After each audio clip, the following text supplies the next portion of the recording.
व्याख्यामुद्रां करसरसिजैः पुस्तकं शङ्खचक्रे विप्रभिन्नस्फटिकरुचिरे पुण्डरीके निषण्णः अम्लानश्रीरमृतविशदैरंशभिप्लावयन्मामाविर्भूयादनगमहिमा मानसे वागधीशः। नमस्ते प्राणेश प्रणतविभवा यावनिमगाः नमः स्वामिन् रामप्रियतम नमन् गुरुगुण नमस्तुभ्यं भीमप्रबलतम कृष्णेष्ट भगवन् नमः श्रीमन्मध्वप्रदिश सुदर्शन्नो जय जय श्रीगुरुभ्यो नमः।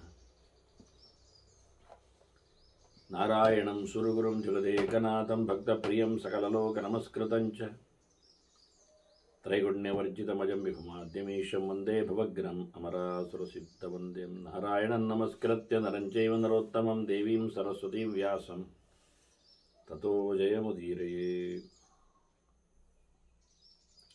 ವೇದವ್ಯಾಸರ ಮಹಾಭಾರತದ ಚಿಂತಕರಿಗೆ ವಂದನೆಗಳು. ಶಾಂತಿ ಪರ್ವದ 402ನೇ ಪ್ರವಚನ. ವೃತ್ರನ ಬಗ್ಗೆ ಭೀಷ್ಮರು ಅನೇಕ ಚಿಂತನೆಗಳನ್ನು ನೀಡ್ತಾ ಇದ್ದರು. ಸೋಲು ಅಸಮಾಧಾನವನ್ನು ಸೃಷ್ಟಿಸಬಾರದು ಅನ್ನೋ ನೆಲೆಯಲ್ಲಿ ಧರ್ಮರಾಜನಿಗೆ ಅವರ ವೃತ್ರನನ್ನು ಉದಾಹರಿಸಿದಾಗ ವೃತ್ರನ ಬಗ್ಗೆ ವಿಸ್ತೃತವಾದ ಚಿಂತನೆಗೆ ಧರ್ಮರಾಜ ಭೀಷ್ಮರನ್ನು ಕೇಳಿದ್ದಾನೆ. ವೃತ್ರಾಸುರನಿಂದಾಗಿ ಇಂದ್ರ ಗಾಬರಿಪಟ್ಟಿದ್ದಾನೆ. ಸಹಜವಾಗಿಯೇ ಸೋಲು ಆತನನ್ನು ಆವರಿಸಿದಾಗ ಅವನಲ್ಲಿ ಶಕ್ತಿ ತುಂಬಲು ಅವನನ್ನು ಪ್ರೋತ್ಸಾಹಿಸುವಂತೆ ಮಾತುಗಳನ್ನು ಋಷಿಗಳೆಲ್ಲ ಹೇಳಿದ್ದಾರೆ. ಆದರೂ ಮತ್ತೆ ಋಷಿಗಳು ಶಿವನಲ್ಲಿಗೆ ಬೃಹಸ್ಪತಿಯ ನೇತೃತ್ವದಲ್ಲಿ ಕೇಳಿಕೊಂಡಿದ್ದಾರೆ. ಊಚುಹು ವೃತ್ರ ವಿನಾಶಾರ್ಥಂ ಲೋಕಾನಾಂ ಹಿತಕಾಮ್ಯ.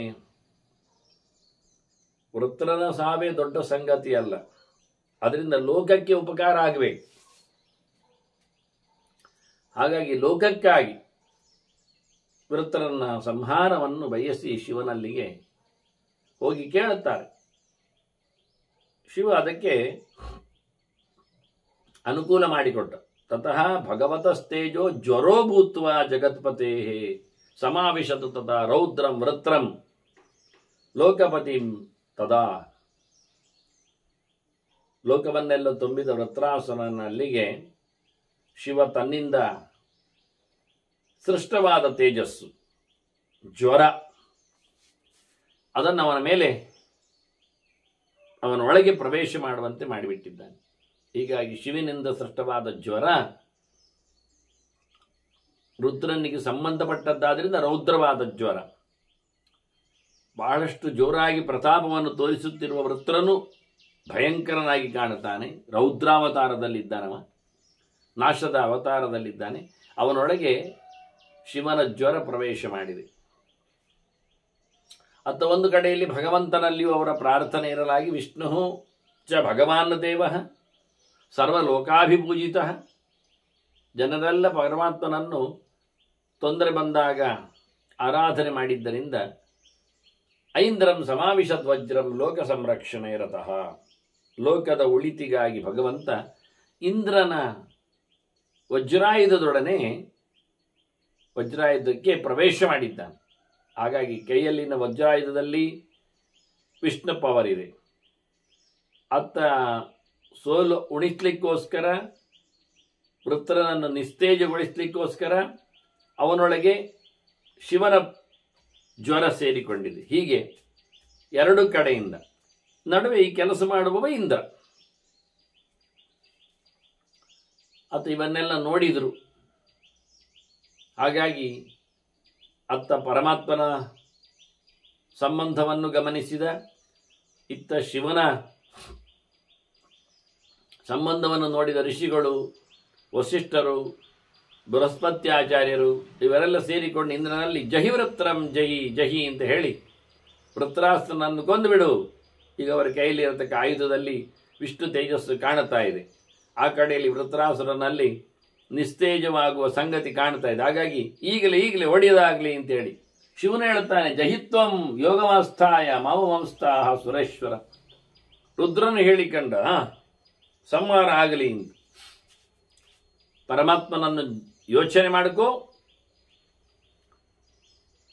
ನನ್ನನ್ನು ಚಿಂತನೆಯಲ್ಲಿದ್ದ, ಹಾಗಾಗಿ ನೀನು ಸಂಹಾರ ಮಾಡು, ಅಡ್ಡಿ ಇಲ್ಲ ಅಂತ ಹೇಳಿ ಇಂದ್ರನಿಗೆ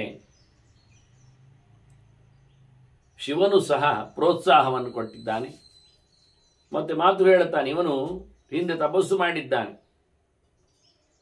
ಹಾಗಾಗಿ ಬ್ರಹ್ಮದೇವರು ಹೊರಗೊಟ್ಟಿದ್ದಾನೆ. ಆದ್ದರಿಂದ ಇಲ್ಲಿ ಬ್ರಹ್ಮದೇವರು ಎದುರು ಬರುವುದಿಲ್ಲ. ಹಾಗಾಗಿ ಅವನನ್ನು ಸೋಲಿಸಲಿಕ್ಕೆ ನಾನು ಅವನೊಳಗೆ ಸೇರಿಕೊಂಡಿದ್ದೇನೆ. ಅತ್ತ ಪರಮಾತ್ಮನೇ ನಾರಾಯಣನೇ ಅವನ ಕೈಯಲ್ಲಿ ವಜ್ರಾಯುಧನ ಆಗ್ತಾನೆ. ಹೀಗಾಗಿ ಬ್ರಹ್ಮನ ವರವನ್ನೀಗ ನಾವು ಪುಸ್ ಮಾಡಲಿಕ್ಕೆ ಆಗ್ತದೆ ಅಂತ.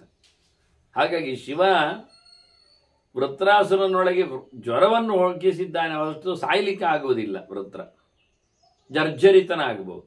ಸಾಯಬೇಕಾದ್ರೆ ವಿಷ್ಣುವಿನ ಶಕ್ತಿ ಬೇಕಾಗ್ತದೆ. ಅನೇನ ಹಿ ತಪಃ ತಪ್ತಂ ಬಲಾರ್ಥಂ ಅಮರಾಧಿಪ. ಇಂದ್ರನ ಹೇಳ್ತಾನೆ, ಇವನು ಬಲ ಬರಲಿಕ್ಕೆ ತಪಸ್ಸು ಮಾಡಿದ್ದಾನೆ. ವೃತ್ರಾಸುರ ಎಷ್ಟು ಸಮಯ ತಪಸ್ಸು ಮಾಡಿದ್ದಾನೆ, ಅದೆಷ್ಟು ಬಲ ಬಂದಿದೆ ಅವನಿಗೆ. ಅದು ಯಾಕೆ ಅಷ್ಟು ಬಲ ಕೇಳಿದರೆ ಬ್ರಹ್ಮನ ತಪಸ್ಸದು. ಆ ಷಷ್ಟಿಂ ವರ್ಷ ಸಹಸ್ರಾಣಿ ಅಂತಾರೆ, 60,000 ವರ್ಷಗಳ ಕಾಲ ತಪಸ್ಸು ಮಾಡಿದ್ದ. ತಪಸ್ಸಿನ ದೈರ್ಘ್ಯ ಎಷ್ಟಿದೆ ಅಂತ. ಹಾಗಾಗಿ ಬ್ರಹ್ಮಾಚಾಸ್ಮೈ ವರಂದದೌ, ಅವನಿಗೆ ಅಸಮವಾದಂತಹ ಬಲವನ್ನು ವರವನ್ನಾಗಿ ಚತುರ್ಮುಖ ಬ್ರಹ್ಮನೇ ಕೊಟ್ಟಿದ್ದಾನೆ. ಹೀಗಾಗಿ ಚತುರ್ಮುಖ ಬ್ರಹ್ಮನ ವರದ ದರ್ಪವನಲ್ಲಿದೆ. ಅದನ್ನು ಕುಂಠಿತಗೊಳಿಸಲು ಸಿಗ ವಜ್ರಾಯುಧವೇ ನಾರಾಯಣನ ಸನ್ನಿಧಾನವೇ ಕೆಲಸ ಮಾಡ್ತದೆ. ಇಲ್ಲಾದರೆ ಬ್ರಹ್ಮನಿಗಿಂತ ಕಮ್ಮಿಯಾದ ಶಕ್ತಿ ಉಳ್ಳ ಇಂದ್ರನಿಂದ ಏನು ಮಾಡಲಿಕ್ಕಾಗ್ತದೆ. ಅದರಿಂದ ಈಗ ನೀನು ನೋಡಲ್ಲಿ ನನ್ನ ತೇಜಸ್ಸು ಸಹ ಅವನನ್ನು ಪ್ರವೇಶ ಮಾಡಿದೆ. ಎದತ್ತು ಈಗ ನಿನ್ನೊಳಗೂ ನಾನು ಬರ್ತೇನೆ ಅಂತಾನೆ ಶಿವ. ಎದತ್ವಾಂ ಮಾಮಗಂ ತೇಜ ಸಮಾವಿಶತಿ ವಾಸವ. ಈಗ ಸಂಹಾರ ಮಾಡುವಲ್ಲಿ ನಾನು ಸೇರಿಕೊಳ್ಳುತ್ತೇನೆ ನಿನ್ನೊಳಗೆ. ಅತ್ತ ಜ್ವರನಾಗಿ ನಾನು ಅವನಿಗೆ ನನ್ನ ಜ್ವರನನ್ನು ಕಳುಹಿಸಿ ಭೃತ್ಯನನ್ನು ಕಳುಹಿಸಿ ಅವನನ್ನು ನಾನು ಸೋಲುವಂತೆ ಮಾಡ್ತೇನೆ, ನಿನ್ನೊಳಗೆ ನಿಂತು ನಾನು ಗೆಲ್ಲುವಂತೆ ಮಾಡ್ತೇನೆ ಹೇಳಿಕೊಂಡು ಶಿವನು ರುದ್ರನ ಒಳಗೆ ಪ್ರವೇಶ ಮಾಡಿದ್ದಾನೆ. ಆಯಿತು ಅಂತಾನೆ. ಅವನ ಆದೇಶಕ್ಕೆ ಇಂದ್ರ ಮಣಿದಿದ್ದಾನೆ. ಹಾಗಾಗಿ ಹೇಳಿಕೊಂಡಿದ್ದಾನೆ, ಭಗವಂತ ಪ್ರಸಾದೇನ ವಜ್ರೇಣ ನಿಹನಿಷ್ಯಾಮಿ ಅಂತ. ನಿಮ್ಮ ಅನುಗ್ರಹ ಒಳಗೆ ಪರಮಾತ್ಮನ ವಿಶೇಷವಾದಂತಹ ವಜ್ರಾಯುಧದಲ್ಲಿನ ಸಾಮರ್ಥ್ಯ, ಹಾಗಾಗಿ ನಾನು ಸಂಹಾರ ಮಾಡ್ತೇನೆ ಅಂತ ಹೇಳಿಕೊಂಡು ಸಂಕಲ್ಪ, ಅಂದರೆ ಗಟ್ಟಿಯಾದ ಮನಸ್ಸು ಸಂಕಲ್ಪ ಮಾಡಿದ್ದಾನೆ. ಅವನೊಳಗಿನ ಶಿವತತ್ವವನ್ನು ನೋಡ್ತಾ, ವಜ್ರಾಯುಧದಲ್ಲಿ ನಾರಾಯಣನನ್ನು ಗಮನಿಸ್ತಾ, ಈ ಸನ್ನಿವೇಶವನ್ನೆಲ್ಲ ಅವಲೋಕಿಸಿಕೊಂಡ ಅತ್ತ ವೃತ್ರಾಸುರನಲ್ಲಿ ಸೋಲಿನ ಕಥೆಯನ್ನು ತಿಳ್ಕೊಂಡಿರತಕ್ಕಂಥ ಋಷಿಗಳೆಲ್ಲ ಗಮನಿಸಿ ಸ್ತೋತ್ರ ಮಾಡಿದ್ದಾರೆ. ತಮಾವಿಷ್ಟಂ ಅಥೋ ಜ್ಞಾತ್ವಾ ಋಷಯ ದೇವತಾಸ್ತತ. ಋಷಿಗಳು ದೇವತೆಗಳು ಇಂದ್ರನೊಳಗೆ ಶಿವನ ಪ್ರವೇಶವನ್ನು ಕಂಡಿದ್ದಾರೆ,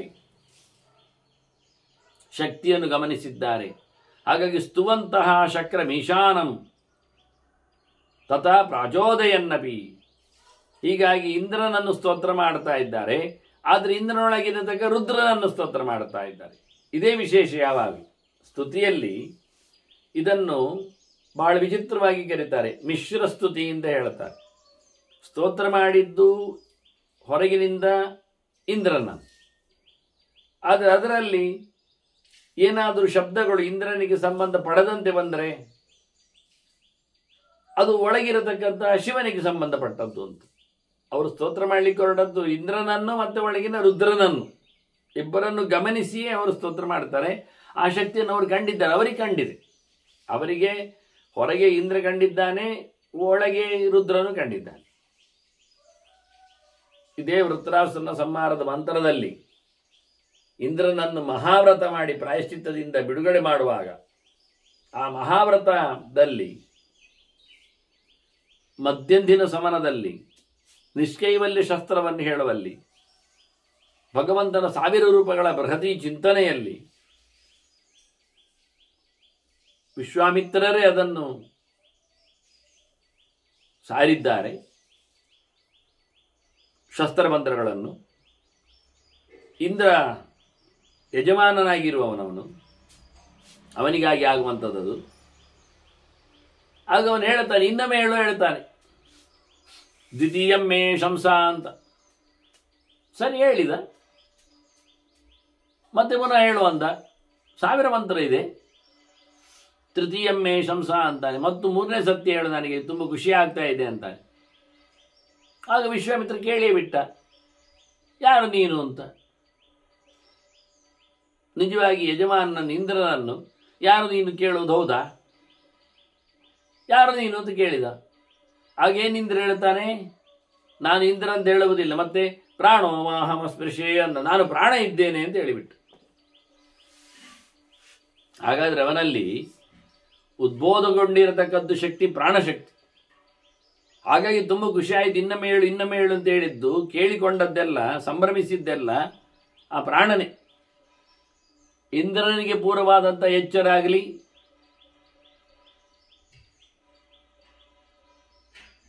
ಯೋಚನೆ ಆಗಲಿ ಬರಲಿಲ್ಲ.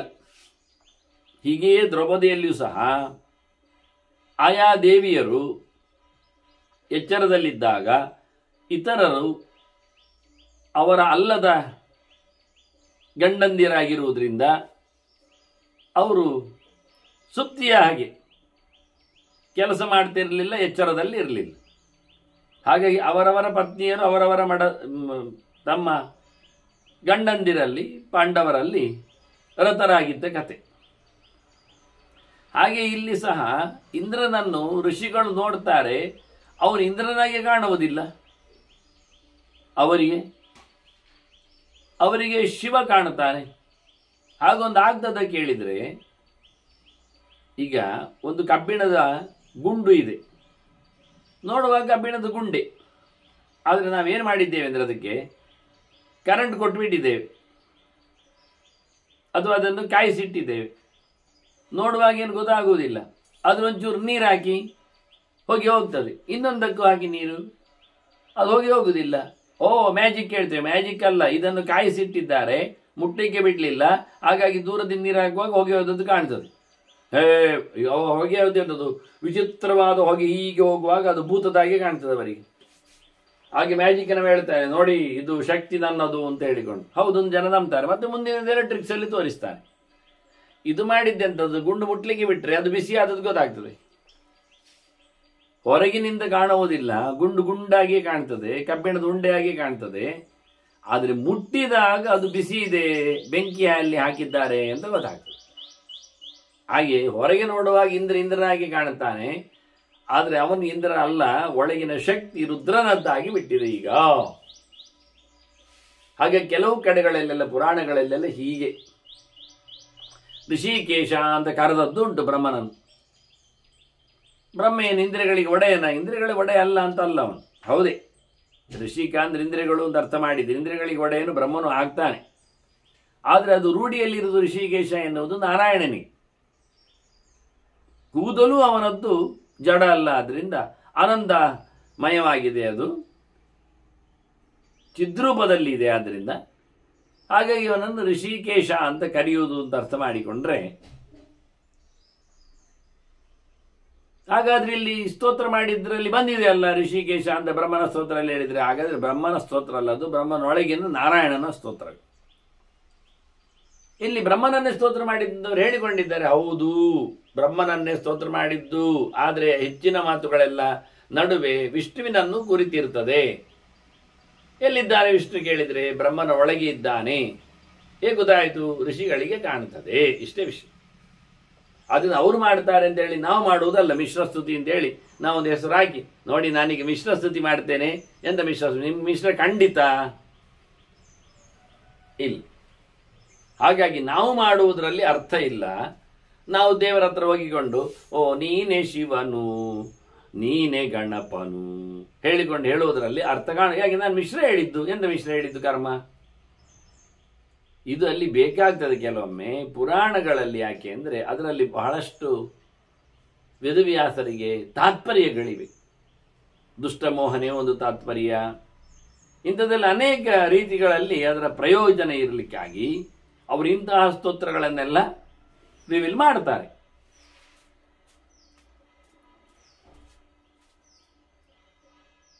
ಇಲ್ಲಿ ದೇವತೆಗಳು ಇಂದ್ರನಲ್ಲಿ ಸೇರಿಕೊಂಡಿರತಕ್ಕಂಥ ರೌದ್ರ ಶಕ್ತಿಯನ್ನು ಸ್ಪಷ್ಟ ಕಣ್ಣಾರೆ ಕಾಣಲಿಕ್ಕೆ ಹೋಗಿ ಅವನನ್ನು ಬಹಳ ಸುಂದರವಾಗಿ ಹೊಗಳಿದ್ದಾರೆ, ಚಿಂತನೆ ಮಾಡಿದ್ದಾರೆ, ಹೇಳಿದ್ದಾರೆ. ಮತ್ತೆ ಬೇಗನೆ ನೀನು ಆದಷ್ಟು ವೃತ್ರಾಸುರ ಸಂಹಾರಕ್ಕೆ ಅಣಿಯಾಗು, ನಿನ್ನಲ್ಲಿ ಅಂತಹ ಶಕ್ತಿ ಬಂದಿದೆ ಅಂತೇಳಿ. ಇತ್ತ ವಿಚಿತ್ರವಾಗಿ ಇದರಿಂದ ಇಂದ್ರ ಕೂಡಲೇ ಸಾಮರ್ಥ್ಯವನ್ನು ತೋರಿಸಿದ್ದಾನೆ, ಹೇಳಿಕೊಂಡಿದ್ದಾನೆ ಶಿವನ ಹತ್ರ, ನಾನು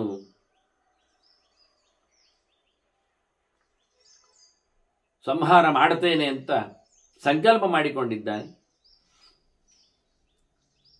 ಇತ್ತ ವೃತ್ರನಲ್ಲಿ ಬೇಕಾದಷ್ಟು ಒಳಗೆ ಜ್ವರದ ಪ್ರತಾಪ ಬರಲಿಕ್ಕೆ ಹೋಗಿ ಏನಾಗಿದೆ ಅಂತ ಭೀಷ್ಮರು ಜ್ವರ ಚಿಹ್ನೆಗಳನ್ನು ಸ್ವಲ್ಪ ಹೊರಗೆ ಹೇಳುತ್ತಾರೆ. ವೃತ್ರನಲ್ಲಿ ಆದ ಬದಲಾವಣೆ ಹೇಗಿತ್ತು, ಕೇವಲ ವೃತ್ರನಲ್ಲಿ ಮಾತ್ರ ಅಲ್ಲ, ವೃತ್ರ ಪಾಳೆಗಿಯಲ್ಲಿ ಜ್ವರ ಹಿಡಿದಿದೆ. ಅದರಿಂದ ಅಸುರಾಣಂತೂ ಸರ್ವೇಶಾಂ ಸ್ಮೃತಿಲೋಪಹಾನಭೂತ್, ಅವರಿಗೆ ಮರೆವು ಬರಲಿಕ್ಕೆ ಶುರುವಾಯಿತು. ಏನಾಯಿತು ಎಂತಾಯಿತು ಒಂದು ಗೊತ್ತೇ ಇಲ್ಲ, ಎಚ್ಚರ ತಪ್ಪುವ ಕತೆ. ನಿಜವಾಗಿ ಏನು ಮಾಡಿದ್ದ ವೃತ್ರ? ಬಹಳ ದೊಡ್ಡ ಮಟ್ಟಿನಲ್ಲಿ ಮಾಯೆಯನ್ನು ಸೃಷ್ಟಿ ಮಾಡಿದ್ದ. ಅದರಲ್ಲಿ ಇಂದ್ರನಿಗೆ ಆಘಾತವಾಗಿತ್ತು. ಈಗೇನಾಯಿತು, ಅವರಲ್ಲಿ ಸ್ಮೃತಿಲೋಪ ಬರಲಿಕ್ಕೆ ಹೋಗಿ, ಜ್ವರ ಬರಲಿಕ್ಕೆ ಹೋಗಿ, ನೆನಪಿನ ಶಕ್ತಿ ನೆನಪಿನಂಗಳ ಕೆಲಸ ಮಾಡದೆ ಹೋಗಿ ಅವರು ಏನೊಂದು ಮಾಯೆಯನ್ನು ನಡೆಸಿಕೊಟ್ಟಿದ್ರು, ಇಲ್ಯೂಷನ್. ಅದೊಬ್ಬ ಮೆಜಿಷಿಯನಿಂದ ಆಗುವಂಥದ್ದು.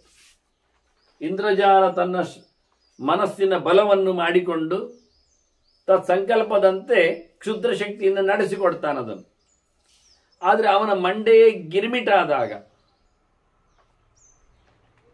ಗಟ್ಟಿಯಾಗಿ ಎಚ್ಚರದಲ್ಲಿ ಅವನ ತಲೆಯನ್ನು ಮಂತ್ರವನ್ನು ಹೇಳಲಿಕ್ಕೆ ಅನುಕೂಲ ಆಗುವಂತೆ ಇಟ್ಟುಕೊಳ್ಳದೇ ಇದ್ದಾಗ ಲೂಸ್ ಆಗಿಬಿಟ್ರೆ ಇಲ್ಲಿನ ಮಾಯೆ ಎಲ್ಲ ಸಡಿಲಾಗ್ತದೆ, ಬಿಟ್ಟು ಹೋಗ್ತದೆ. ಹಾಗಾಗಿ ಏನಾಯಿತು, ವೃತ್ರಾಸುರನಿಗೆ ಮತ್ತು ಅವನ ಪಡೆಯ ಮೇಲೆ ಜ್ವರದ ಆಕ್ರಮಣ ಆಗ್ಲಿಕ್ಕೆ ಹೋಗಿ ಅವನ ತಲೆ ಲೆಕ್ಕಾಚಾರ ತಪ್ತಾ ಇದೆ, ಯೋಚನೆಗಳು ಮಾಯ್ತಾ ಇವೆ. ಹಾಗಾಗಿ ನಿಧಾನಕ್ಕೆ ಮಾಯೆಲ್ಲ ಮುಗಿದೋಗಿದೆ, ಅದನ್ನು ಕಂಟಿನ್ಯೂ ಮಾಡುವಾಗಿಲ್ಲ. ಹೀಗಾಗಿ ಮಾಯಾನಾಶಶ್ಚ ಬಲವಾನ್ ಕ್ಷಣೇನ ಸಮಪದ್ಯತ, ಅವನ ಮನಸ್ಸು ಮುದುಡಿ ಹೋಗುವಾಗಲೇ ಇಲ್ಲಿ ಮಾಯು ಸಹ ಅಳಿಸಿ ಹೋಗಿದೆ. ರಥಸ್ಥಸ್ಯ ಈ ಶಕ್ರಸ್ಯ ರೂಪಮಾಸೀತ್ ಸುದುರ್ದಶ. ಅತ್ತ ರಥದ ಮೇಲೆ ಕೂತ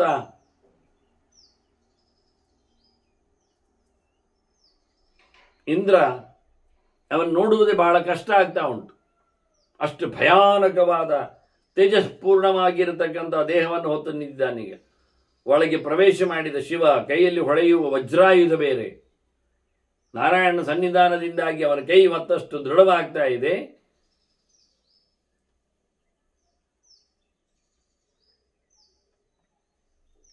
ಹೀಗೆ ಇಲ್ಲಿ ದೇವೇಂದ್ರ ಮೆರೀತಾ ಇದ್ರೆ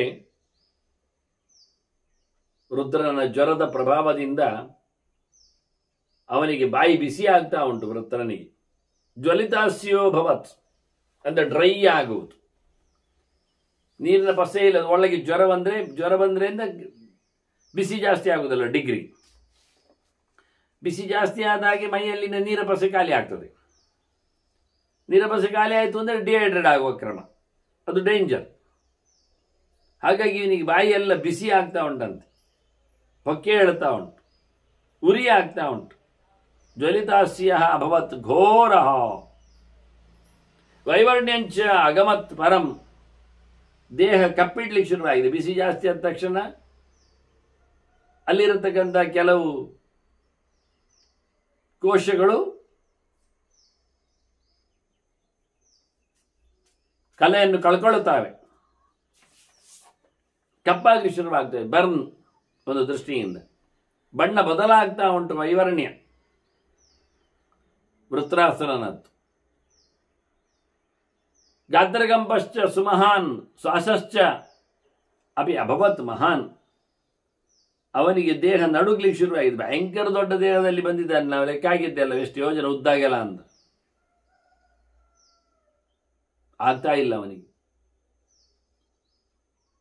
ಬಹಳ ಕಷ್ಟಪಡ್ತಾ ಇದ್ದಾನೆ. ಮೈ ನಡುಗ್ತಾ ಉಂಟು, ಉಸಿರಾಡುವುದು ಕಷ್ಟ ಆಗ್ತಾ ಉಂಟು ಅವನಿಗೆ. ದೀರ್ಘವಾಗಿ ಉಸಿರನ್ನು ಎಳ್ಕೊಳ್ಳುತ್ತಾ ಇದ್ದಾನೆ. ಮತ್ತೆ ಬಿಡ್ಲಿಕ್ಕೂ ಕಷ್ಟ ಆಗ್ತಾ ಉಂಟು ಶ್ವಾಸವನ್ನು, ಅದು ಸಮ ಆಗ್ತಾ ಇಲ್ಲ. ಈ ರೀತಿಯಾಗಿ ಬಹಳ ಕಷ್ಟದಲ್ಲಿ ಶ್ವಾಸೋಚ್ಛ್ವಾಸ ಮಾಡ್ತಾ ಇದ್ದಾನೆ. ರೋಮಹರ್ಷಶ್ಚ ತೀವ್ರೋಭೂತ. ಅವನಿಗೆ ಮೈಯಲ್ಲಿ ಬೆರಲಿಕ್ಕೆ ಹೋಗಿ ಅವನ ರೋಪ ಕೂಪಗಳೆಲ್ಲ ಮೈ ನಡುಗದಿಂದಾಗಿ ಅದುರಿದೆ. ಹೀಗಾಗಿ ಅವನಿಗೆ ರೋಮ ಎಲ್ಲ ನೆಟ್ಟಗೆ ಆಗಿಬಿಟ್ಟಿದೆ, ಒಂದು ರೀತಿಯಿಂದ ಹೆದರಿ ಬೆದರಿ. ಅದರಂತೆ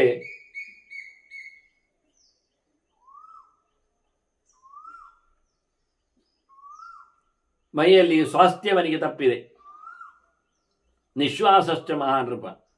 ಉಸಿರು ಎಳ್ಕೊಳ್ಳುವುದು ಕಷ್ಟ, ಉಸಿರು ಹೊರಗೆ ಬಿಡುವುದು ಕಷ್ಟ ಆಗ್ತಾ ಉಂಟು ಅವನಿಗೆ. ಅವನ ನೆನಪು ಹೋಗದದ್ದಾಗಿ ಆ ನೆನಪಿನಲ್ಲಿರತಕ್ಕಂಥ ಒಂದು ಪ್ರಾತಿನಿಧಿಕವಾಗಿ, ಒಂದು ಪ್ರತೀಕವಾಗಿ ಒಂದು ಹೆಣ್ಣು ನರಿ ಸೃಷ್ಟಿಯಾಗಿದೆ ತೋರಿಸ್ಲಿಕ್ಕೆ. ಶಿವಾಚ ಅಶಿವ ಸಂಕಾಶ ತಸ್ಯ ವಕ್ರಾತ್ ಸುಧಾರುಣ. ಅವನ ಬಾಯಿಂದ ಹೊರಗೆ ಬಿತ್ತು. ಮನಸ್ಸಿನಲ್ಲಿನ ಸ್ಮೃತಿಯ ಒಂದು ಶಕ್ತಿಯಾಗಿ, ಅದು ಪ್ರತೀಕವಾಗಿ, ಅದು ಭಯಂಕರವಾಗಿ ಕಾಣ್ತಾ ಇತ್ತು. ಬೊಬ್ಬೆ ಹೊಡಿತಾ ಉಂಟು, ಕೆಟ್ಟದಾಗಿ ಕೂಗ್ತಾ ಇದೆ. ಹೆಣ್ಣು ನರಿ ಅದು ಬಿತ್ತು ಬಾಯಿಂದ. ನಿಷ್ಪವಾದ ಮಹಾಘೋರ ಸ್ಮೃತಿ ನಷ್ಟಾಸ್ಯ ಭಾರತ. ಅವನಿಗೆ ಏನು ನೆನಪೇ ಉಳಿಯದಾಗಿ ಆಯಿತು. ಆ ಪ್ರಕಾರದಲ್ಲಿ ಅವನಿಗೆ ನೆನಪಿನ ಕೋಶ ಕೆಳಗೆ ಹಾರಿದೆ. ಹೀಗೆ ಅವನು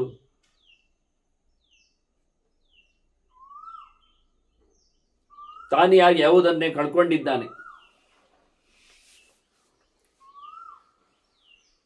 ಅದರಷ್ಟಿಗೆ ಅವನ ಬದಿಗಳಲ್ಲಿ ಎಲ್ಲ ಉಲ್ಕೆಪಾತ ಆಗಿದೆ. ಬೆಂಕಿ ಕೊಳ್ಳಿ ಬೀಳ್ತಾ ಉಂಟು. ಉಲ್ಕಾಸ್ಯ ಜ್ವಲಿತಾಸ್ತಸ್ಯ ದೀಪ್ತಾ ಪಾರ್ಶ್ವೇ ಪ್ರಪೇದಿರೆ. ಬಿಸಿ ಬಿಸಿ ಆಗಲಿಕ್ಕೆ ಹೋಗಿ ಅವನ ಮೈ ಸುತ್ತಮುತ್ತಲನ್ನು ಹೇಳಿಕೊಂಡಾಗೆ ಬದಿಯಲ್ಲಿ ಬಹಳ ಜೋರಾದಂತಹ ಉಲ್ಕೆಗಳು, ಬೆಂಕಿಯ ಕೆಂಡಗಳು, ಬೆಂಕಿಯ ಕೊಳ್ಳಿಗಳು ಬೀಳಲಿಕ್ಕೆ ಶುರುವಾಗ್ತಾ ಇದ್ದಾರೆ. ಇದು ದುಶ್ಶಕುನಗಳು. ಅತ್ತ ಗಿಡುಗಗಳು, ಕಾಗೆಗಳು, ಬಗಾಕಿಗಳು ಇವೆಲ್ಲ ಕೂಗ್ತಾ ಇವೆ. ತಲೆ ಮೇಲೆ ಸುತ್ತು ಬರ್ತಾ ಇವೆ, ಬಲಾಗವು ಸೇರಿ. ಬಿಜಕರ ಪಕ್ಷಿ ಅಂತ ಕರಿತೇವೆ ನಾವು ಕೆಲವೊಮ್ಮೆ, ಅಥವಾ ಬೀಳಿಕೊಕ್ಕರೆ ಅಂತಲೇ ಹೇಳಿ. ಇವೆಲ್ಲ ವೃತ್ರ ಮೇಲೆ ಸುತ್ತು ಬರ್ತಾ ಇವೆ. ಅವುಗಳಿಗೆ ಮೊದಲೇ ಹೆಣದ ವಾಸನೆ ಬರ್ತದೆ. ಗೃದ್ರಾಹ ಕಂಕಾಹ ಬಕಾಶ್ಚೈವ ವಾಚೋ ಮುಂಚನ್ ಸುಧಾರುಣಾಹ. ಕೀಚ್ ಕೀಚ್ ಎಂದು ಶಬ್ದ ಮಾಡ್ತಾ ಇವೆ, ಕೂಗ್ತಾ ಇವೆ ತನಗೆ ಬೇಕು ಎನ್ನುವ ನೆಲೆಯಲ್ಲಿ. ಹಾಗೆ ವಿಚಿತ್ರವಾದಂತಹ ಪ್ರಕೃತಿಯ ಬದಲಾವಣೆಯನ್ನು ನಾವು ವೃತ್ರನ ಹೋರಾಟದಲ್ಲಿ, ಜ್ವರದ ಸಂದರ್ಭದಲ್ಲಿ ನೋಡ್ತೇವೆ. ಹೇಗಿರ್ತದೆ ಜ್ವರ ಅಂತ ಮನುಷ್ಯನಿಗೆ ಆಕ್ರಮಣ ಮಾಡಿದಾಗ. ಗೃದ್ರಾಹ ಗಂಗಾ ಪ್ರಾಣಿಗಳೆಲ್ಲ ವೃತ್ರಸ್ಯ ಉಪರಿ ಸಂಹೃಷ್ಟಾ ಚಕ್ರವತ್ ಪರಿಬಬ್ರು. ಉರುಟಾಗಿ ಸುತ್ತು ಬರ್ತಾ ಇದ್ದಾರೆ. ಉರುಟಾಗಿ ಅವನ ತಲೆ ಮೇಲೆ, ಅವನ ಮೇಲ್ಗಡೆ ಬರ್ತಾ ಇದ್ದಾವೆ ಅಂದ್ರೆ ಅವನ ನಾಶವನ್ನು ಅದು ಸೂಚಿಸ್ತಾ ಉಂಟು ಅಂತ ಅರ್ಥ. ಹಾಗಾಗಿದೆ. ವಿಚಿತ್ರವಾದಂಥ ಸನ್ನಿವೇಶಕ್ಕೆ ಜ್ವರದಿಂದ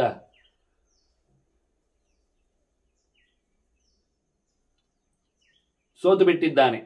ಇಂದ್ರನನ್ನು ನೋಡಿದ ಎದುರಲ್ಲಿ ಭಯಾನಕವಾದ ತೇಜಸ್ಸಿನಲ್ಲಿ ಉರಿತಾ ಇದ್ದಾನೆ. ಇಂದ್ರ ಕೈಯಲ್ಲಿ ವಜ್ರಾಯುಧ ಎತ್ತಿ ಹಿಡಿದಿದ್ದಾನೆ.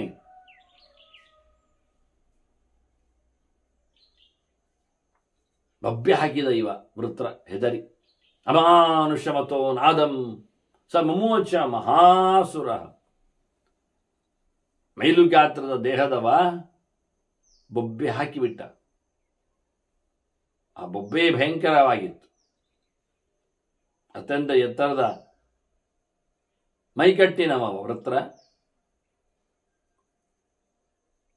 ಹೀಗಾಗಿ ಬಹಳ ದೊಡ್ಡ ಮಟ್ಟಿನ ಬಾಯಿ ತೆಗೆದಿದ್ದಾನೆ. ಬಾಯಿ ಮತ್ತು ಬೊಬ್ಬೆ ಹಾಕಲಿಕ್ಕೆ ಮಾತ್ರ ಅಲ್ಲ, ಜ್ವರದಿಂದ ಅವನು ಜರ್ಜರಿತನಾಗಿ ಆಯಾಸದಲ್ಲಿ ಆಕಳಿಕೆ ವ್ಯಜೃಂಭಚ್ಚೈವ.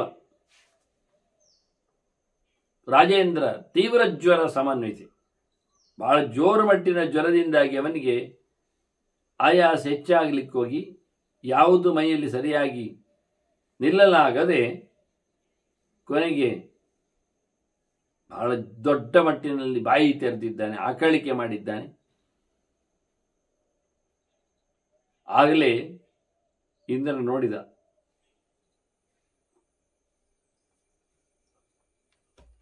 ವಜ್ರಾಯುಧ ಪ್ರಯೋಗ ಮಾಡ್ತಾನೆ.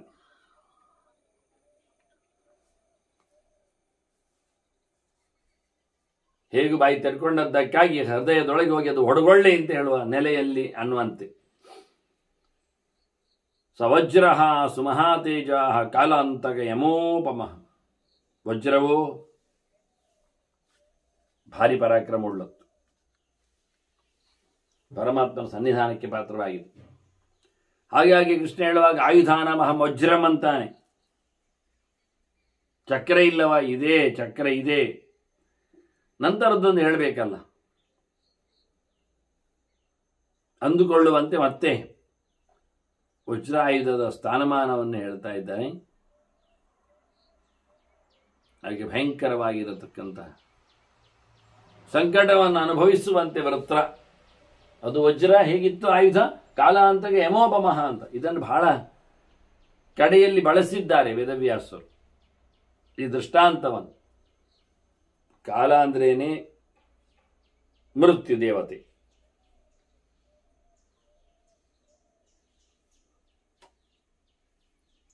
ಕಾಲ ಸಂಹಾರ ಅಂತಲೇ ಧಾತು.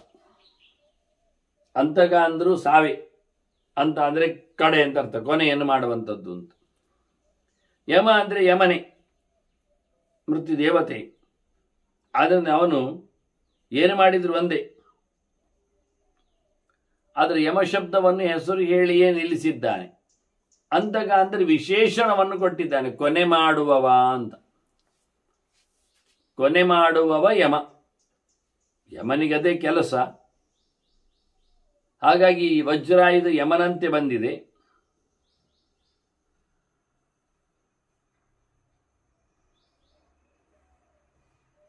ಕೊನೆ ಮಾಡಲಿದೆ ಅಂತಕ. ಆದ್ದರಿಂದ ಅದು ಮತ್ತೆ ಕಾಲನ ಪ್ರೇರಣೆಯಂತೆ ಅಂತ. ಅದು ಕಾಲಕ್ಕೆ ಅಂತ ಅಂದ್ರೆ ಯೋಗ್ಯವಾದ ಈ ಕಾಲದಲ್ಲಿಯೇ ಅಂತ. ಕಾಲ ನಾರಾಯಣ ಇದ್ದಾನೆ. ಹಾಗಾಗಿ ಸಂಹಾರದ ಕಾಲ ಆಗಿದೆ ಈಗ. ಅವನನ್ನು ಕೊನೆ ಮಾಡುವ ಉದ್ದೇಶ ಎಲ್ಲರಿಗೂ ಉಂಟು. ಹಾಗಾಗಿ ದಂಡಧಾರನಾದ ಯಮನೇ ಅವನಿಗೆ ಶಿಕ್ಷೆಯನ್ನು ನೀಡುವಂತೆ ಅನುಕೂಲ ಆಗಿದೆ. ಹೀಗಾಗಿ ಅವನು ಶಿಕ್ಷೆಯನ್ನು ಅನುಭವಿಸಿದ ಅಂತ. ಆ ವಜ್ರಾಯುಧವನ ಮೇಲೆ ಪ್ರಯೋಗ ಮಾಡಿದ್ದರಿಂದ ಅವನು ಸಾಯ್ತಾನೆ. ನಾರಾಯಣನ ಶಕ್ತಿ ಇದೆ ಅದರಲ್ಲಿ. ಆದ್ರಿಂದ ಭಗವಂತ ಕಾಲೋಸ್ಮೆ ಲೋಕಕ್ಷೇತ್ರ ಪ್ರವೃದ್ಧ ಅಂತ ಹೇಳಿಕೊಂಡವ. ಇದರಿಂದಾಗಿ ಲೋಕಶತ್ರುವಿನ ಸಂಹಾರ ನಡೆದಿದೆ. ಮತ್ತಲ್ಲಿಂದ ಹೊರಟ ಮೇಲೆ ಸ್ವರ್ಗಕ್ಕೆ ಹೋದ. ವಜ್ರೇಣ ವಿಷ್ಣುಯುಕ್ತೇನ ದಿವಮೇವ ಸಮಾವಿಶತ್. ಕೈಯಲ್ಲಿ ನಾರಾಯಣ ನೆಲೆಗೊಂಡಂತ ವಜ್ರಾಯುಧವನ್ನು ನಿಲ್ಕೊಂಡೇ ಹೋದ.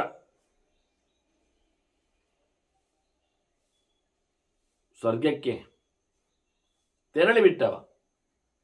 ಆದರೆ ಅವನೇನು ಹೋಗಿಬಿಟ್ಟಿದ್ದಾನೆ. ಇಲ್ಲಿ ಒಂದು ವಿಚಿತ್ರ ನಡೆದು ಬಿಟ್ಟಿದೆ ಅಂತಾರೆ. ಮತ್ತೆ ವೃತ್ರನ ಸಂಹಾರದ ನಂತರದಲ್ಲಿ ಮೇಲೆದ್ದು ಬಂದಿದೆ ಒಂದು ಬ್ರಹ್ಮಹತ್ಯೆ, ಅದೊಂದು ಕೃತ್ಯ ವಿಚಿತ್ರವಾಗಿದೆ.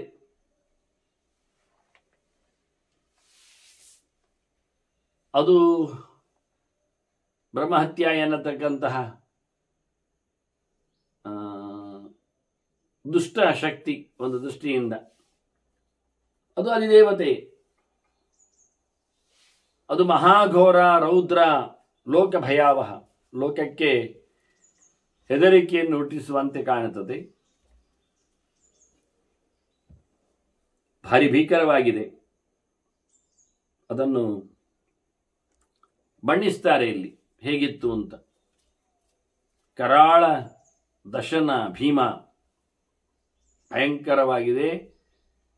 ಕಪ್ಪು ಕಪ್ಪಾದಂತಹ ಹಲ್ಲುಗಳು ಕೋರೆ ಹಲ್ಲುಗಳಾಗಿ, ವಿಕೃತ ಕೃಷ್ಣ ಪಿಂಗಲ, ಭಯಂಕರ ಒಂದು ಬಗೆಯಾಗಿ ಕಪ್ಪು ಕೆಂಪು ರೂಪದವಳು, ಮುದುಕವಳು. ಮತ್ತೆ ಇವಳು ಪ್ರಕೀರ್ಣ ಮೂರ್ಧಜ, ಕೂದಲುಗಳನ್ನು ಕೆದಕಿಕೊಂಡಿದ್ದಾಳೆ.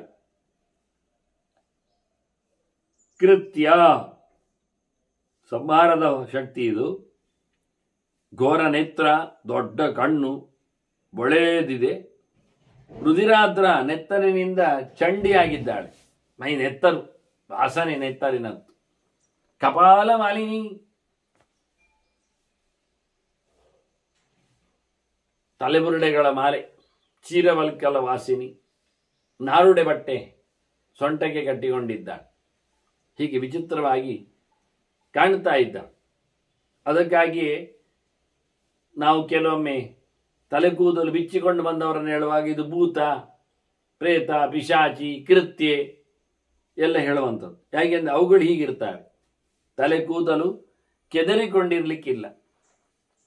ಒಂದೊಮ್ಮೆ ಒಣಗಬೇಕು ಅಂತ ಒಣಗಲಿಕ್ಕಿದೆ ಅಂತಾದ್ರೆ ಅದನ್ನು ಕೊನೆಯಲ್ಲಿ ಆದರೂ ತುದಿಯಲ್ಲಿ ಗಂಟು ಹಾಕಿರಬೇಕು. ಮೇಲಕ್ಕೆ ಗಂಟು ಹಾಕುವುದಲ್ಲ. ಮೇಲಕ್ಕೆ ಗಂಟು ಹಾಕಿದ್ರೆ ಪರವಾಗಿಲ್ಲ, ಅದರ ತುದಿಗಳನ್ನು ಎಲ್ಲಿ ಅದು ಸಿಕ್ಕಿಸುವಂತಿದ್ರೆ ಬಿಟ್ಟು ಬಿಡುವುದಾದ್ರು. ಇದು ಮೇಲೆ ಗಂಟಾಗುವುದಿಲ್ಲ. ಮೇಲೆ ಹೀಗೆ ಹಿಡಿದು ಬರುವಾಗ ಯಾರಾದ್ರೂ ಇದ್ರೆ ಹೀಗೆ ಬಿಚ್ಚುದೊಮ್ಮೆ ಬಿಚ್ಚಿ ಈಗ ಕೈಯಲ್ಲೆಲ್ಲ ಕೆದರಿ ಮತ್ತೆ ಅದಕ್ಕೆ ಹಾಕಿರತಕ್ಕಂಥ ಬ್ಯಾಂಡ್ ಅದನ್ನಲ್ಲೇ ಹಲ್ಲಿನಲ್ಲಿಯೂ ಕೈಯಲ್ಲಿಯೂ ಸಿಕ್ಕಿಸಿಕೊಂಡು ಮತ್ತು ಅದಕ್ಕೆ ಹಾಕಿ ಬಿಡುದು. ಅದು ಪ್ರಯೋಜನ ಆಗಲಿಲ್ಲ. ಅದನ್ನು ಸೂಡಿ ಮಾಡಿ ಗಂಟು ಆಗಿ ಗುಳ್ಳಿರಿಸುವುದಾದ್ರೆ ತಪ್ಪದಂತೆ ಬ್ಯಾಂಡ್ ಹಾಕಿದ್ರೆ ಪರವಾಗಿಲ್ಲ. ಅದು ಬಿಟ್ಟು ಕೆಲವೊಮ್ಮೆ ಇಡೀ ಮುದ್ದೆ ಮಾಡಿ ಹಾಕುದು, ಮತ್ತೆ ಪುನಃ ಕೆದಕ್ಕೆ ಬಿಡುವುದು. ಅದು ಏನೆಲ್ಲ ಕರೀತಾರೆ ಅವರು, ಹಂದಿ ಬಾಲ ಅಂತಲೂ ಕರೀತಾರೆ, ಇನ್ನೇನೋ ಎಲ್ಲ ಯಾವ್ಯಾವುದೇ ಹೆಸರುಗಳಲ್ಲಿ ಕತ್ತೆ ಬಾಲ ಎಲ್ಲ ಹೇಳ್ತಾರೆ. ಇರಲಿ, ಪುಣ್ಯಕ್ಕೆ ಒಳ್ಳೆ ಗೋಬಾಲ ಎಲ್ಲ ಹೇಳೋದಿಲ್ಲ. ಕೌಟೈಲ್ ಎಲ್ಲ ಹೇಳಿದ್ದನ್ನು ನಾನು ಕೇಳಿದಾಗೆ ನನ್ನ ಕಿವಿಯಲ್ಲಿ ಕಾಣೋದು ಕಮ್ಮಿ ಇದೆ. ಹಾಗಾಗಿ ಅಲ್ಲಿ ಮೇಲಕ್ಕೆ ಕ್ಲಿಪ್ ಹಾಕಿ ಸೀದಾ ಕೆದಕಿ ಬಿಡುವುದಲ್ಲ, ಅದು ಅವರ ಮೋರೆಗೆ ಬರುವುದು, ಪಕ್ಕದವರ ಮೋರೆಗೆ ಹಾರುವುದು. ಇದನ್ನೆಲ್ಲ ಭೂತದ ಕೃತ್ಯ, ಇದು ದುಷ್ಟ ಶಕ್ತಿಗಳ ಲಕ್ಷಣ ಅಂತ ತಿಳಿಸ್ತಾರೆ. ಅದನ್ನೇನಾದ್ರೂ ಮೇಲಕ್ಕಾದ್ರೂ ಒಮ್ಮೆ ಒಂದು ಗಂಟಾಗಿ ಬಿಟ್ಟು ಬಿಡುವುದಾದ್ರೂ ಒಂದು ಅನುಕೂಲ ಇರ್ತದೆ. ಇಲ್ಲ ಗಂಟಾಗಿದ್ದದಾಗಿ ಸುತ್ತಿ ಬಿಡುವಂಥದ್ದು, ಇಲ್ಲ ಕೆಳ ಬದಿಯಲ್ಲಿ ಕೊನೆಯಲ್ಲಿ ಆದ್ರೂ ಗಂಟು ಹಾಕುವಂಥದ್ದು. ಅದಕ್ಕೆ ಇವುಗಳ ಲಕ್ಷಣವನ್ನೆಲ್ಲ, ದುಷ್ಟ ಶಕ್ತಿಗಳ ಲಕ್ಷಣವನ್ನೆಲ್ಲ ಅವರು ಬಹಿರಂಗಪಡಿಸುವುದು ಯಾಕೆಂದ್ರೆ ಹಾಗೆ ಇರಬೇಡಿ ಅಂತ ಹೇಳಲಿಕ್ಕೋಸ್ಕರ.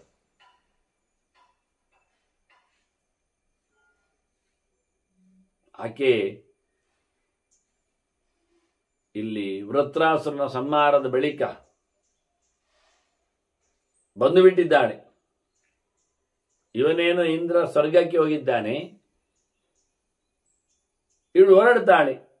ಜಗ್ರಾಹ ಕಂಠೆ ಜಗ್ರಾಹ ದೇವೇಂದ್ರಂ ಸುಲಗ್ನ ಚ ಅಭವತ್ ತದಾ. ಹೋಗಿ ಅವನು ಗೊತ್ತಿಟ್ಕೊಳ್ತಾಳೆ, ನಾನು ಬ್ರಹ್ಮಹತ್ಯೆ ಬಂದಿದ್ದೇನೆ, ನೀನು ವೃತ್ರಾಸುರನನ್ನು ವೈಷ್ಣವನನ್ನು ಕೊಂದೆ ಅನ್ನೋ ನೆಲೆಯಲ್ಲಿ ಇದೆ. ಈಕೆ ಕರಾಳಲಾದವಳು ಹತ್ತಿರ ಹೋಗಿದ್ದಾಳೆ, ಕುತ್ತಿಗೆ ಹಿಡಿದಿದ್ದಾಳೆ ಇಂದ್ರನಾಥ್. ಇಂದ್ರ ಓಡಿದ್ದಾನೆ ಬಹಳ ದೂರ. ಮಾನಸ ಸರೋವರದಲ್ಲಿ ಕಮಲದ ನಾಳದ ಒಳಗೆ ಹೋಗಿದ್ದಾನೆ. ನಳಿನ್ಯ ಬಿಸ ಮಧ್ಯಸ್ಥ ಹೂವಾ ಶಬ್ದಗಣಾನ್ ಬಹುನ್, ಬಹಳ ವರ್ಷದಲ್ಲಿ ಕೂತು ಬಿಟ್ಟಿದ್ದಾನೆ ಇಂದ್ರ. ಯಾರಿಗೂ ಗೊತ್ತೇ ಇಲ್ಲ ಎಲ್ಲಿದ್ದಾನೆ ಅಂತ. ಇಲ್ಲಿಯನ್ನು ಹೇಳಲಿಲ್ಲ. ಈಗ ಅದು ಯಾಕೆ ಬ್ರಹ್ಮಹತ್ಯೆ ಯಾಕೆ ಅಲ್ಲಿ ಬರಲಿಲ್ಲ ಅಂತ. ಬ್ರಹ್ಮಹತ್ಯೆ ಅಲ್ಲಿ ಹೋಗ್ಲಿಕ್ಕೆ ಆಗಲಿಲ್ಲ ಅಂತ. ಅದಕ್ಕೆ ಯಾಕೆಂದ್ರೆ ಬ್ರಹ್ಮದೇವರ ಶಾಪ ಇತ್ತು ಅಂತ ಬೇರೆ ಕಡೆ ಬಂದಿದೆ. ಅದಕ್ಕೆ ಅಲ್ಲಿಯೇ ಬದಿಯಲ್ಲಿ ಇರತಕ್ಕಂಥ ಒಂದು ಆಲದ ಮರದಲ್ಲಿ ಅದು ಕಾದು ಕುಳಿತಿದೆ. ಇವ ಬಂದ್ರೆ ನಾನು ಹಿಡಿತೇನೆ ಅಂತ. ಹೀಗೆ ಆಲದ ಮರದಲ್ಲಿ ಗೆಲ್ಲಿನಲ್ಲಿ ಕಾಯ್ತಾ ಕೂತಿದ್ದಾಳೆ ಕೃತ್ಯೆ, ಬ್ರಹ್ಮಹತ್ಯೆ. ಈತ ಮಾನಸ ಸರೋವರದಲ್ಲಿ ಅರಳಿ ನಿಂತ ಒಂದು ಕಮಲದ ಮಧ್ಯದಲ್ಲಿ ದಂಟಿನ ನಡುವೆ ಇರತಕ್ಕಂಥ ಒಂದು ನಾಳ, ಬಿಸ ಅಂತ ಕರೀತಾರೆ, ಬಿಸತಂತು, ಅದರ ಮಧ್ಯೆಗೆ ಹೋಗಿ ಕೂತು ಬಿಟ್ಟಿದ್ದಾನೆ. ಯಾರಿಗೆ ಕಾಣುವುದಿಲ್ಲ, ಅಷ್ಟು ಸೂಕ್ಷ್ಮನಾಗಿ. ಈ ದೇವತೆಗಳು ಹುಡುಕ್ಲಿಕ್ಕೆಲ್ಲ ಹೇಳಿದ್ದೆಲ್ಲ ಉಂಟು. ಮತ್ತೆ ಆಗ ಬೆಂಕಿ ಅದು ಬಿಸಿ ಅಲ್ಲ, ಬಿಳಿ, ಅದು ಬೆಳಕಲ್ವ, ಅದರದ್ದು ನೋಡಿಕೊಂಡು ಹೋಗ್ಲಿಕ್ಕೆ ಹೇಳುವುದು, ಬರಲಿಕ್ಕೆ. ಹಾಗಾಗಿ ಇವ ನೀರಿನೊಳಗೆ ಕೂತು ಬಿಟ್ಟಿದ್ದಾನೆ. ಆದ್ರಿಂದ ಕಮಲ ಇರುವುದು ನೀರಿನಲ್ಲಿ, ಮಾನಸದಲ್ಲಿ. ಅಗ್ನಿ ಎಲ್ಲಿ ಹುಡುಗಿದ್ರು ನೀರಿನೊಳಗೆ ಹೋಗ್ಲಿಕ್ಕೆ ಆಗುದಿಲ್ಲ, ಅದಕ್ಕೆ ಅದು ನಂದಿ ಹೋಗ್ತದೆ. ಹಾಗಾಗಿ ಇವರು ಬಹಳ ಚಂದವಾಗಿ, ಅದರಲ್ಲೂ ಅತ್ಯಂತ ಸೂಕ್ಷ್ಮ ಆದ, ಅದಕ್ಕೆ ಭಾರಿ ಇಷ್ಟಂತೆ ಆನೆಗೆ ಬಿಸತಂತು. ಕಮಲ ಮಧ್ಯದಲ್ಲಿ ಇರತಕ್ಕಂಥ, ದೇಟಿನ ನಡುವೆಯಲ್ಲಿ ಇರತಕ್ಕಂಥ ಒಂದು ಸಪೂರ ಬಿಳಿಯಾಗಿರತಕ್ಕಂಥ ಒಂದು ನೂಲಿನಂತೆ ಕಾಣುವಂತ ಒಂದು ಪದಾರ್ಥ ಇದೆ ನೋಡಿ. ಅಂತ ದೊಡ್ಡ ಆನೆ, ಅದಕ್ಕೆ ಅತ್ಯಂತ ಕೋಮಲವಾದಂತಹ ಕಮಲ, ಅದರಲ್ಲಿ ಹೂವಿನ ಮಧ್ಯೆಯಲ್ಲಿ ತೊಟ್ಟಿನ ನಡುವೆ ಇರತಕ್ಕಂತಹ ಬಿಸತಂತು, ಅದು ತಿನ್ನುವುದೊಂದು ಆಶ್ಚರ್ಯ. ಇಷ್ಟೆಲ್ಲ ದೊಡ್ಡದಿದ್ದಾಗಲೂ. ಹೀಗಾಗಿ ಬಹಳ ವಿಚಿತ್ರವಾಗಿ ಎಲ್ಲಿಯೂ ಯಾರಿಗೂ ಗೊತ್ತಾಗದ ಹಾಗೆ ಅಂತ ಅಡಗಿ ಕೂತು ಬಿಟ್ಟಿದ್ದಾನೆ. ಮತ್ತು ಅವನನ್ನು ಅಲ್ಲಿ ಪ್ರೈಸ್ ಮಾಡ್ಲಿಕ್ಕೆ ಉಂಟು ಬಿಡಿ. ನಿಸ್ತೇಜಾಹ ಸಮಪದ್ಯದ, ಇಂದ್ರನಿಗೆ ಶಕ್ತಿಯೆಲ್ಲ ಹೋಗಿಬಿಟ್ಟಿದೆ. ಈಗ ಸಂಹಾರಕ್ಕೋಸ್ಕರ ಶಿವ ಸೇರಿದ್ದು, ಈಗ ಶಿವ ಇಲ್ಲ ಅಲ್ಲಿ, ಸಂಹಾರ ಆಗಿ ಆಯಿತು. ಆದರೆ ಸ್ವಯಂ ಈಗ ಬ್ರಹ್ಮಹತ್ಯೆಯ ಪ್ರಭಾವ ಇರಲಿಕ್ಕೆ ಹೋಗಿ ಅವನಿಗೆ ಅಲ್ಲಿಗೆ ಚಪ್ಪೆಗಟ್ಟಿದ್ದಾನೆ ಇಂದ್ರ. ಬಹಳಷ್ಟು ಪ್ರಯತ್ನ ಮಾಡಿದ್ದಾನೆ. ಪರಂ ಯತ್ನಂ ಚಕಾರ, ತಪ್ಪಿಸ್ಲಿಕ್ಕೆ, ಬಿಸಿಲಿಕ್ಕೆ, ಬಿಡ್ಲಿಕ್ಕೆ ಎಲ್ಲ ಬೇಕಾದಷ್ಟು ಅವನಿಗೆ ಕೈಯಲ್ಲಾಗುವ ಪ್ರಯತ್ನಗಳನ್ನೆಲ್ಲ ಮಾಡಿದ್ದಾನೆ. ಭಾಗವತದಲ್ಲಿ ಬಂದಾಗ ವೃತ್ರ ವಧೆಯಿಂದಾಗಿ ತತ್ತರಿಸಿದ ಇಂದ್ರ ನರಸಿಂಹ ಧ್ಯಾನವನ್ನು ಮಾಡಿದ ಅಂತ ಹೇಳ್ತಾರೆ. ಆಪತ್ತಿನಲ್ಲಿ ಮಾಡಬೇಕಾದ ಚಿಂತನೆ, ದುರಿತಾದಿಗಮನ್ಯತ್ತು ನರಸಿಂಹಾದಿಗಮನ್ಯತ್ತು ದುರಿತಾದಿ ನಿವೃತ್ತಯೇ ಅಂತ ಹೇಳಿ ಆಚಾರ್ಯರು ಹೇಳುತ್ತಾರೆ. ನರಸಿಂಹಂತ ಜಪ ಮಾಡಿ ದುರಿತಗಳು ಹೋಗ್ತವೆ ಅಂತ. ಎಲ್ಲ ದೇವರ ಮಂತ್ರಗಳು ಒಂದೇ ನಮೂನೆ, ಎಲ್ಲ ಬಗೆಯ ಸಾಮರ್ಥ್ಯ ಉಂಟೇ ಉಂಟು. ಆದರೆ ನರಸಿಂಹಂತರ ಉಗ್ರ ಮೀರಮ್ಮ ವಿಷ್ಣು ಹೇಳುವಾಗ, ಮೃತ್ಯು ನಮಾಮ್ಯ ಹೇಳುವಾಗ ನಮಗೆ ಅನುಸಂಧಾನ ಮಾಡಲಿಕ್ಕೆ ಬಹಳ ಸುಲಭ ಆಗ್ತದೆ, ಚಿಂತನೆಗೆ ಅನುಕೂಲಕ್ಕೆ ಸಿಗ್ತದೆ ಹೇಳಿ ಅದನ್ನು ಹೆಚ್ಚು ಬಳಸ್ತಾರೆ. ಹಾಗಾಗಿ ಇವ ಶಕ್ರಂಚ ವೃತ್ರ ವದತಃ ತಮಸಿ ಪ್ರವಿಷ್ಟಂ ಹೇಳಿಕೊಳ್ಳುವಲ್ಲಿ ವೃತ್ರಾಸುರನ ಸಂಹಾರದಿಂದಾಗಿ ಕೆಟ್ಟ ಗತಿಯನ್ನು ಪಡೆಯುವ ಇಂದ್ರ ಅದನ್ನು ತಪ್ಪಿಸಲಿಕ್ಕೆ, ದುರಿತ ನಿವೃತ್ತಿ ಆಗಲಿಕ್ಕೆ ನರಸಿಂಹನ ಧ್ಯಾನವನ್ನು ಮಾಡಿದ್ದಾನೆ ಅಂತ. ಹೀಗೆ ಬಹಳಷ್ಟು ಪ್ರಯತ್ನ ಪಟ್ಟಿದ್ದಾನೆ ಇಂದ್ರ.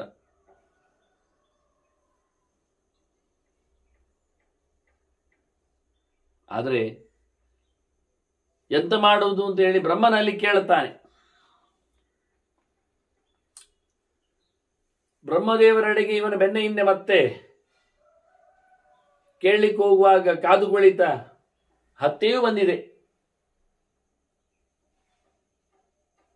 ಹಾಗೆ ಬ್ರಹ್ಮದೇವರು ಹೇಳ್ತಾರೆ ಹತ್ಯೆ ಹತ್ರ, ಮುಚ್ಯತಾಂ, ಹೋಗು ನೀನು, ಬಿಟ್ಟು ಹೋಗು, ಇಂದ್ರನನ್ನು ಕಾಟ ಕೊಡಬೇಡ, ನೀನು ಎಂತ ಬೇಕು ಅಂತ ಕೇಳು ಅಂತ ಹೇಳ್ತಾನೆ. ಬ್ರೂಹಿಕಿಂತೆ ಕರೋಮ್ಯಹಂ, ನಾನೆಂತ ಮಾಡ್ಲಿಕ್ಕುಂಟು. ಆಗ ಹತ್ಯೆ ಮಾತಾಡ್ತದೆ ಬ್ರಹ್ಮದೇವರ ಹತ್ರ, ನೀವು ಸಿಕ್ಕಿದ್ದು ಮಾತಾಡಲಿಕ್ಕೆ ಒಳ್ಳೆಯದು ಅಂತ ಚಾನ್ಸ್ ಅಂತ ಹೇಳಿಕೊಂಡೆ ಆ ಹತ್ಯೆ ಕೇಳ್ತದೆ, ನಿಜವಾಗಿ ನನಗೆ ಇರಲಿಕ್ಕೆ ಜಾಗ ಮಾಡಿಕೊಡಿ, ನಿವಾಸಂ ಸನ್ನಿಧತ್ಸ್ವಾಮಿ, ನಾನು ಎಲ್ಲಿರಬೇಕು ಅಂತ ಹೇಳಿ.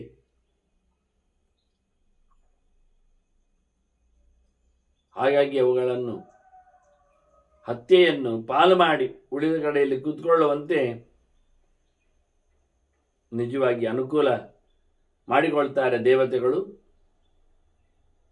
ಬ್ರಹ್ಮ ಯೋಚನೆ ಮಾಡ್ತಾನೆ ಅಗ್ನಿಯನ್ನು, ಅಗ್ನಿ ಬರ್ತಾನೆ. ನೋಡಿ, ದೇವತೆಗಳಲ್ಲಿ ಕ್ರಮ ಹೇಗೆ, ಕರೀಲಿಕ್ಕೆ ಯಾರನ್ನು ಜನಗಳಿಸುವುದಲ್ಲ, ಬೇರೆನವರಲ್ಲಿ ಅವರಿಗೆ ಇಲ್ಲ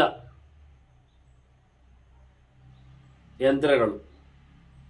ಹಾಗಾಗಿ ನೆನಪಿಸಿಕೊಂಡ ಬ್ರಹ್ಮ ಅಗ್ನಿಯನ್ನು, ಅಗ್ನಿ ಓಡಿ ಬಂದ, ಏನು ನೆನಪಿಸಿಕೊಂಡಿದ್ದೀರಿ, ನಾನು ಸಿದ್ಧನಿದ್ದೇನೆ, ನಮಸ್ಕಾರ ಅಂತೇಳಿ ಅಗ್ನಿ ನಿಂತಾಗ ಬ್ರಹ್ಮದೇವರು ಹೇಳ್ತಾರೆ, ಅಗ್ನಿಯೇ, ಇಲ್ಲಿ ಒಂದು ವೃತ್ರಗೆ ಸಂಹಾರದಿಂದಾಗಿ ಬ್ರಹ್ಮಹತ್ಯೆ ಬಂದಿದೆ, ಇದರ ಒಂದು ಪಾಲು ನೀನು ತಗೊಳ್ಬೇಕು, 4ನೇ ಒಂದು ಪಾಲು, ಕಾಲಂಶ, ಚತುರ್ಭಾಗಂ ಪ್ರತೀಚ್ಛವೈ.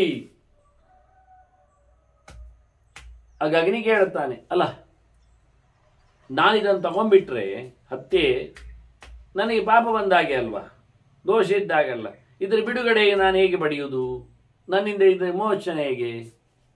ಮಮ ಮೋಕ್ಷಸ್ಯ ಕೋಂತಹ ವೈ, ಇದರ ಕೊನೆಯ ಯಾವಾಗ ಆಗ್ತದೆ, ನಾನು ಸೋಲ್ತೇನಲ್ಲ ಈಗ ಇದರಿಂದ ಅಂತ ಹೇಳಿಕೊಂಡು ಕೇಳುತ್ತಾನೆ.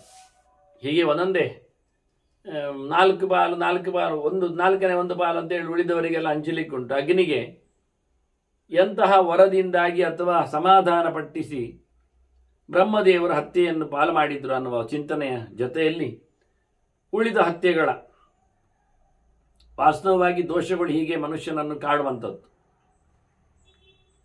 ನಮಗೆ ಗೊತ್ತಾಗುವುದಿಲ್ಲ ಮಾಡಿದ ಅನ್ಯಾಯ, ಅದು ನೆರಳಿನಾಗಿ ನಮ್ಮ ಬೆನ್ನ ಹಿಂದೆ ಇರ್ತದೆ. ನೋಡಿ, ಇಂದ್ರ ಅವನ ಬೆನ್ನ ಹಿಂದೆ ನೆರಳಿನಾಗೆ ಕುತ್ತಿಗೆ ಅಂಟಿಕೊಂಡೇ ಇರ್ತದೆ.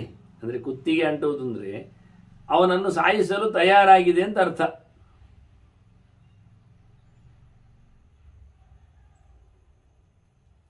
ರಾಜನನ್ನು ಮತ್ತೆ ತಿಳಿ ಹೇಳದವನನ್ನು ಇದೇ ರೀತಿಯಾಗಿ ಶಾಸ್ತ್ರಕ್ಕೆ ಲೋಕಕ್ಕೆ ಉಪಕಾರ ಆಗದೇ ಇದ್ದಾಗ ನೀರಿನಲ್ಲಿ ಹಾಕಬೇಕು ಅಂತ ಹೇಳಿದವರು ಭಾರತವೇ ಹೇಳ್ತದೆ. ಬ್ರಾಹ್ಮಣಂಚ ಪ್ರವಾಸಿನಂ ರಾಜಾನಂಚ ವಿರೋದ್ಧಾರಂ ಅಂತ ಹೇಳಿ, ದ್ವಾವಂಬಸಿ ನಿವೇಷ್ಟವ್ಯವು ಅಂತ ಹೇಳಿ ಅವರಿಬ್ಬರನ್ನು ನೀರಿಗೆ ಹಾಕಬೇಕು ಅಂತ ಅಲ್ಲಿ ಹೇಳುವಾಗ ಕಂಠೇ ಬದ್ವಾದ ರಾಮಶಿಲಾಂ ಅಂತ, ಕುತ್ತಿಗೆ ಕಲ್ಲು ಕಟ್ಟಿ ಹಾಕಿ ಅಂತಾರೆ. ಕುತ್ತಿಗೆ ಎನ್ನು ಅದು ನಾಶದ ವಸ್ತುವಾಗಿ ಕುತ್ತಿಗೆ ಹಿಚಿಕುವುದು, ಕುತ್ತಿಗೆ ಹಿಚಿಕಿ ಕೊಂದರೆ ಎಲ್ಲ ಬರುವಂಥದ್ದು ವ್ಯವಸ್ಥೆ. ಅಂದರೆ ಗಾಳಿ ಹೋಗದಂತೆ ಮಾಡುವ ಕ್ರಮ. ನಾಳ ಅಂತಾರೆ, ನಾಳಿ ಅಂತಾರೆ. ಆಚಾರ್ಯ ಮಧ್ವರ ಚರಿತೆಯಲ್ಲಿ ಇದನ್ನು ನಾವು ನೋಡ್ತೇವೆ. ಅವರು ಪ್ರವಚನ ಮಾಡ್ತಾ ಇರುವಾಗ ಜಟ್ಟಿಗಳು ಅವರನ್ನು ಪ್ರವಚನ ಅವರನ್ನು ಸೋಲಿಸಬೇಕು ಅಂತ ಬಂದವರು, ಆಯಿತು ನೀವು ಮಾಡಿ, ನನ್ನ ಕುತ್ತಿಗೆಯನ್ನು ಹಿಚುಕಿರಿ, ನಾನು ಪಾಠ ನಿಲ್ಲಿಸಿ ನೋಡುವ ಹೇಗೆ ಅಂತ. ಆಯಿತು ಅಂತ ಅವರಿಬ್ಬರಿಬ್ಬರು ಸೇರಿ ಅಲ್ಲ, ಆಚಾರ್ಯ ಮಧ್ವರ ಕುತ್ತಿಗೆಯನ್ನು ಹಿಚುಕುವುದು, ಆದರೆ ಒಂದಿನಿತು ಸ್ವರವು ಅವರದ್ದು ಹೆಚ್ಚು ಕಮ್ಮಿ ಆಗಲಿಲ್ಲ ಅಂತ. ಕುತ್ತಿಗೆ ಅಮುಕಿಗೊಂಡ್ರು, ಹಿಚುಕಿಡ್ತರು. ಆ ಹಿಚುಕುವ ರಭಸದಲ್ಲಿ ಕೊನೆಗೆ ಅವರಿಗೆ ಗಾಳಿ ಹಾಕಲಿಕ್ಕೆ ಮಧ್ವಾಚಾರ್ಯ ಶಿಷ್ಯರ ಹತ್ರ ಹೇಳ್ತಾರಂತೆ, ಅವರು ಸೋಲ್ತಾ ಇದ್ರು, ಸ್ವಲ್ಪ ಗಾಳಿ ಹಾಕಿ ಅವರಿಗೆ. ಮೂಗಿಗೆ ಗುದ್ದಿದ್ರು. ಹೀಗೆ ಕುತ್ತಿಗೆ ಎನ್ನುವುದು ಸಂಹಾರಕ್ಕೆ ಕಾರಣವಾಗಿ ಬರುವಂತಹ ಕ್ರಮ. ತೃಣಾವರ್ತ ಸಂಹಾರದಲ್ಲಿ ಕಾಣ್ತೀವಿ ಇದನ್ನೆಲ್ಲ ನಾವು. ಅದರಂತೆ ಇಲ್ಲಿ ಪ್ರತಿಯೊಬ್ಬನ ತಪ್ಪು ಸಹ ಅವನ ಬೆನ್ನ ಹಿಂದೆ ನೆರಳಿನ ಹಾಗೆ ಕುತ್ತಿಗೆ ಹಿಡಿದು ನಿಲ್ತದೆ. ಯಾವಾಗ ಅಮುಕ್ತದೆ ಗೊತ್ತಿಲ್ಲ. ಯಾವುದು ಅದನ್ನು ಪಾಲು ಮಾಡಲಿಕ್ಕೆ ನಮ್ಮಲ್ಲಿ ಯಾರು ಜನರು ಸಿಗುವುದಿಲ್ಲ, ಯಾರು ಕೇಳುವುದಿಲ್ಲ. ಪಾಲುಪಟ್ಟಿಯಲ್ಲಿ ಬರುವಂಥ ಸಂಗತಿ ಇದಲ್ಲ ವಾಸ್ತವ. ಅದಕ್ಕೆ ಈ ನಂಬರನ್ನು ಅವರು ಹೇಳಿದ್ದು. ಕಾಲಕ್ಕೆ ಪೂರ ಒಬ್ಬನಿಗೆ ತಿನ್ನಲಿಕ್ಕೂ ಬರುವುದಿಲ್ಲ, ಹಂಚಲಿಕ್ಕೆ ಒಬ್ಬೊಬ್ಬರಿಗೆ ಒಂದೊಂದು ಪಾಲು ಕೊಡುವ ಮೂಲಕ ಅಂತ ನೆಲ ಮಾಡುತ್ತಾ ಅಲ್ಲಿ ನಡೆದೋಗ್ತದೆ. ಯಾಕೆ? ಅಲ್ಲಿ ಮಾಸ್ ಸಾಮಾಜಿಕವಾದ ಒಂದು ಯೋಗ್ಯತೆಗಾಗಿ. ಹಿಂದೆ ಹೇಳಿತ್ತಲ್ಲ ಅವನು ಹೇಳುವಾಗಲೇ, ಲೋಕಾನಾಮಿತ ಕಾಮ್ಯಯ ಅಂತ ಹೇಳಿಕೊಂಡು ಲೋಕವನ್ನು ನೋಡಿಕೊಂಡು ಸಂಹಾರದ ಕಥೆ ಆದದ್ದು. ಅದನ್ನು ಲೋಕಕ್ಕಾಗಿ ಇದನ್ನು ಹಂಚಿ ಸರಿ ಮಾಡಲಿಕ್ಕೆ ನಮ್ಮದಾದ ವೈಯಕ್ತಿಕವಾದಾಗ ನಮ್ಮ ಬೆನ್ನೆಯಿಂದ ಅದನ್ನು ಇನ್ನೊಬ್ಬರಿಗೆ ಓಡಿಸ್ಲಿಕ್ಕೆ ಬರುವುದಿಲ್ಲ, ಕಾಯುವುದೇ ಇಲ್ಲ. ಇಂದ್ರ ಅಡಿಗೆ ಕೂತ್ಕೊಳ್ಳಿಕ್ಕೆ ಜಾಗ ಇತ್ತು, ಬ್ರಹ್ಮದೇವರ ಶಾಪ ಇರ್ಲಿಕ್ಕೆ ಹೋಗಿ ಅದು ಬರಲಿಲ್ಲ ಹತ್ತಿಯಲ್ಲಿ, ಬಂದಾಗಿ ಹಿಡಿತೇನೆ ಅಂತ. ನಮಗೆ ಎಲ್ಲಿಯೂ ಶಾಪಗ್ರಸ್ತ ಏರಿಯಾ ನಮಗಿಲ್ಲ, ಓಡಲಿಕ್ಕೆ ಬರುವುದಿಲ್ಲ, ದೇವತೆಗಳು ಪಾಲುದಾರರಾಗುವುದಿಲ್ಲ. ಹೀಗಾಗಿ ಬಹಳ ಚಂದವಾಗಿ ತಪ್ಪು ಮಾಡದಿರುವಂತೆ ಮತ್ತು ಅದೇ ನೆಲೆಯಲ್ಲಿನ ಮಾತುಕತೆಯನ್ನು ಉಲ್ಲೇಖ ಮಾಡಿದ್ದಾರೆ. ಹೀಗಾಗಿ ಅಗ್ನಿ ಏನು ಮಾಡುವ ನನಗೆ ಅವನು ಆಗುವುದಿಲ್ಲ, ಹೇಳುವುದಿಲ್ಲ. ಹೇಗೆ ಹತ್ತಿಯೂ ಸಹ ಬ್ರಹ್ಮದೇವರು ಸಿಕ್ಕಿದ ತಕ್ಷಣ ನೀನು ಬಿಟ್ಟು ಹೋಗಬೇಕು, ಎಂತಾಗಬೇಕು ಅಂತ ಕೇಳಿದಾಗ ಅದು ಹೇಳುತ್ತದೆ, ನನಗೆ ಭಾರಿ ಖುಷಿ ಆಯ್ತಲ್ಲ ನೀವು ಸಿಕ್ಕಿದ್ದು, ಸಮಸ್ಯೆ ಪರಿಹಾರ ಆಗ್ತದಲ್ಲ, ನೀವು ಹೇಳುದಾದ್ರೆ ಕೇಳ್ತೇನಲ್ಲ ಅಂತ ಹೇಳಿಕೊಂಡು ಹತ್ತೆಗೂ ಬ್ರಹ್ಮದೇವರ ಮೇಲೆ ಅಭಿಮಾನ ಇತ್ತು, ಹತ್ತಿಯ ದೇವತೆಗೆ.